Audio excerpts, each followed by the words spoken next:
Para ulama dulu sudah membicarakan tema ini jauh sebelum kondisi ini kita alami. Mayoritas ulama mengatakan bahwa iktikaf itu harus di masjid. Seluruh ulama, mayoritas ulama mengatakan bahwa iktikaf itu harus dilakukan di masjid. Karena satu, Rasul itu melakukan iktikaf di Masjid Nabawi.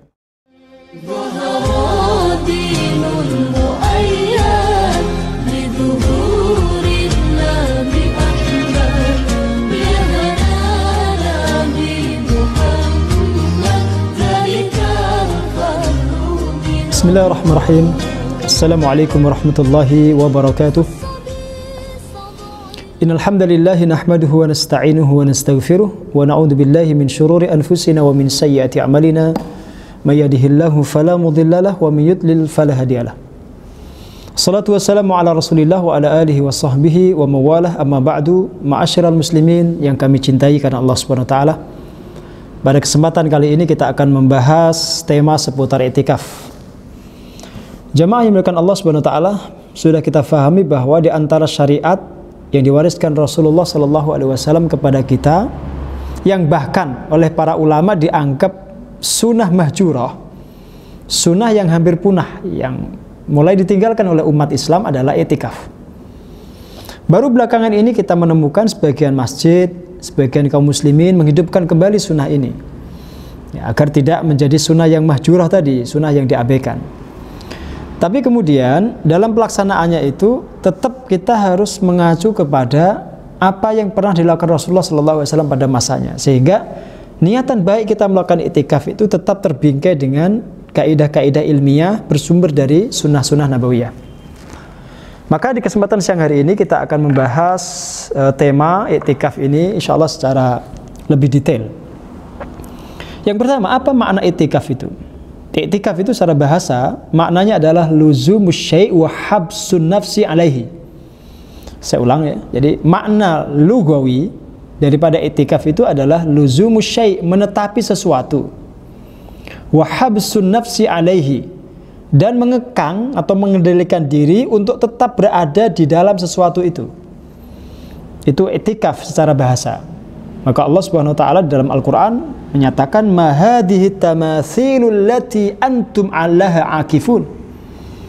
Apa patung-patung ini, kata Allah, yang kalian itu sampai rela iktikaf di sisinya. Nah, di situ disebutkan iktikaf di situ adalah menetapi patung itu atau berdiam diri di dekat patung itu untuk beribadah kepadanya. Itu bahasanya akifun dari kata iktikaf itu. Tapi di dalam syariat Islam, kata iktikaf itu sudah memiliki makna yang khusus. Karena dia sudah diambil alih oleh syariat menjadi satu ibadah yang khusus. Maka para ulama kemudian mendefinisikan iktikaf itu dengan kalimat luzumul masjid wal iqamatu fihi biniyati taqarrub ilallahi azza wa jalla. Yang dimaksud iktikaf itu adalah menetap di masjid dan bertempat tinggal di dalamnya dengan niat untuk taqarrub, untuk mendekatkan diri kepada Allah Subhanahu wa taala. Jadi pertama, kalimat luzum, menetap, ya, atau iqamah, berada di dalam masjid. Yang kedua, tempatnya itu adalah masjid. Nanti masjid di sini akan ada perbedaan pendapat. Masjid yang seperti apa? Apakah harus masjid jami'? Nanti kita akan jelaskan insyaallah. Yang ketiga adalah bahwa niatan iktikaf itu harus taqarrub ilallah. Kalau ada orang masuk masjid tapi niatnya tidak untuk iktikaf taqarrub ilallah, umpamanya untuk istirahat atau umpamanya dia untuk mengikuti sebuah seminar ya, tapi nggak terkait dengan agama, maka tidak bisa dianggap sebagai iktikaf. Jadi niatan untuk taqarrub itu harus tetap ada kalau orang ingin mendapatkan fadilah daripada iktikaf. Jamaah yang dimuliakan Allah Subhanahu wa taala, kemudian dalam pelaksanaannya iktikaf ini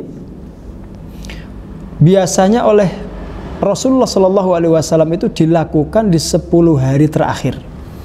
Ada satu riwayat yang sahih disebutkan, qad kana Rasulullah Shallallahu Alaihi Wasallam ya'takif fi kulli Ramadan 10 ayyam. Falamma kana al-amul ladzi qabada fihi atau qubida fihi i'takafa 20 yauman. Rasulullah itu di masa belum masih hidup itu biasa iktikaf 10 hari di setiap bulan Ramadan. 10 hari ini nanti akan dijelaskan di hadis yang lain, yaitu 10 hari terakhir. Tapi di tahun diwafatkannya beliau, atau tahun terakhir beliau hidup, itu beliau itikaf selama 20 hari. Berarti beliau itikaf itu sejak malam 11. Sejak malam 11 sampai akhir Ramadan, sampai sholat Idul Fitri. Hadis ini adalah riwayat Imam Bukhari. Hadis yang tadi saya sebutkan adalah riwayat Imam Bukhari, juga Imam Abu Dawud dan juga Imam Ibnu Majah. Demikian juga para sahabat. Waqad i'takafa ashabuhu wa azwajuhu ma'ahu wa ba'dahu. Dulu para sahabat pernah itikaf juga bersama Rasulullah. Istri beliau bahkan melanjutkan tradisi itu sepeninggal beliau. Artinya begini, jadi syariat itikaf itu adalah syariat yang sangat kuat dasarnya. Yang sangat kuat dasarnya. Baik daripada Al-Quran maupun di dalam hadis Nabi SAW. Yang berikutnya jamaah sekalian yang dimuliakan Allah Subhanahu wa taala, itikaf itu ada 2 macam. Ada para ulama itu ada 2 macam. Ada itikaf yang sifatnya sunnah, ada juga itikaf yang sifatnya fardu atau wajib. Itikaf yang sunnah itu adalah itikaf yang kita lakukan biasa di bulan Ramadan, bukan karena suatu nadar. Sedangkan itikaf yang wajib itu adalah itikaf yang terjadi atau yang dilakukan karena ada nadar yang diucapkan. Seperti ungkapan salah seorang sahabat itu. Ada seorang sahabat itu mengatakan begini. Kalimatnya itu. Beliau mengatakan, "Lallahi alayya an a'takifa kadza au bin nadri in syafahu Allahu maridi la a'takifanna kadza."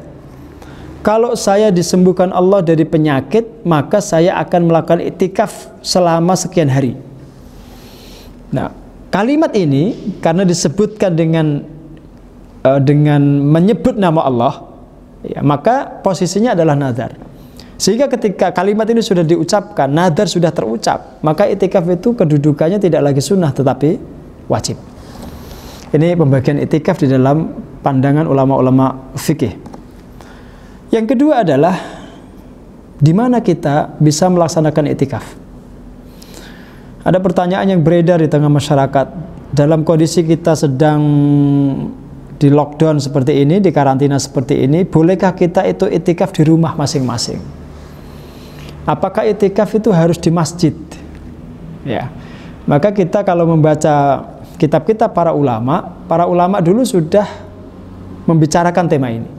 Jauh sebelum kondisi ini kita alami. Mayoritas ulama mengatakan bahwa iktikaf itu harus di masjid. Seluruh ulama, mayoritas ulama mengatakan bahwa iktikaf itu harus dilakukan di masjid. Karena satu, Rasul itu melakukan iktikaf di Masjid Nabawi. Yang kedua, istri-istri beliau sepeninggal beliau juga iktikafnya itu di Masjid Nabawi. Para sahabat iktikafnya juga di masjid. Ini pendapat mayoritas ulama. Maka kalau ada orang iktikaf di rumah, itu menurut mayoritas ulama itu tidak sah. Karena rumah itu tidak disebut sebagai masjid. Adapun untuk wanita, kata Abu Hanifah, dia boleh iktikaf di musola di rumahnya. Umpamanya ada satu tempat biasa dipakai untuk sholat di rumah kita itu, kemudian ada istri kita atau anak perempuan kita atau saudari kita tidak ke masjid tapi iktikaf di situ, itu pendapat Abu Hanifah mengatakan boleh. Tapi untuk laki-laki tetap iktikaf itu harus di masjid. Ini pendapat Abu Hanifah. Sedangkan dalam mazhab Syafi'i, orang tidak boleh iktikaf kecuali di masjid jami'. Masjid jami' itu masjid yang biasa dipakai Jumatan. Alasan beliau adalah karena Rasul itu iktikafnya di Masjid Nabawi, dan di Masjid Nabawi itu masjid jami'. Yang kedua alasannya, kalau orang iktikaf itu di masjid yang bukan jami', atau kalau dalam bahasa kita adalah musola, untuk nanti dia Jumatan, dia harus keluar dari masjid itu untuk datang ke masjid jami'. Sedangkan keluarnya dari masjid itu bisa menjadi pembatal iktikaf itu sendiri. Maka mazhab Syafi'i kemudian mensyaratkan tempat yang dipakai iktikaf itu harus masjid yang jami'. Kalau tidak di masjid jami' tidak disebut iktikaf. Itu pendapat mazhab Syafi'i. Allah alam bisawab, apakah yang kuat ini pendapat yang pertama, kedua atau yang ketiga? Tapi yang jelas hampir semua ulama sepakat kalau laki-laki iktikaf itu tempatnya di masjid. bukan di rumah. Ya, sehingga kemudian kalau kita ingin mendapatkan keutamaan Lailatul Qadar, ya sementara rumah-rumah kita ini sedang kondisi di lockdown, atau kita tidak boleh keluar ke masjid, atau sementara waktu masjid itu dikosongkan, maka kita tidak harus itikaf di masjid. Tetap kita bisa mendapatkan kemuliaan Lailatul Qadar dengan memperbanyak ibadah di rumah masing-masing. Sehingga tidak perlu ada iskal, tidak perlu ada kemudian keraguan atau perasaan kemudian getun, ya, menyesal atau kecewa, tidak perlu. Karena Allah Subhanahu wa Ta'ala itu memerintahkan kita untuk ibadah itu dimanapun. Ya, tidak harus di masjid, karena kondisi tertentu yang sifatnya darurat. Nah, ini kaitan dengan kapan atau di mana kita iktikaf. Yang kedua adalah kapan kita iktikaf, atau berapa lama kita iktikaf. Jamaah yang dimuliakan Allah Subhanahu wa Ta'ala, karena ini termasuk persoalan fikih, maka semua persoalan fikih itu kita harus pahami penuh dengan perselisihan pendapat. Dalam mazhab Syafi'i, orang masuk masjid kemudian dia duduk sejenak, walau sa'ah, meskipun sesaat, dia niatkan untuk iktikaf taqarrub ilallah, maka itu sudah disebut iktikaf, dan tidak harus dilakukan di bulan Ramadan.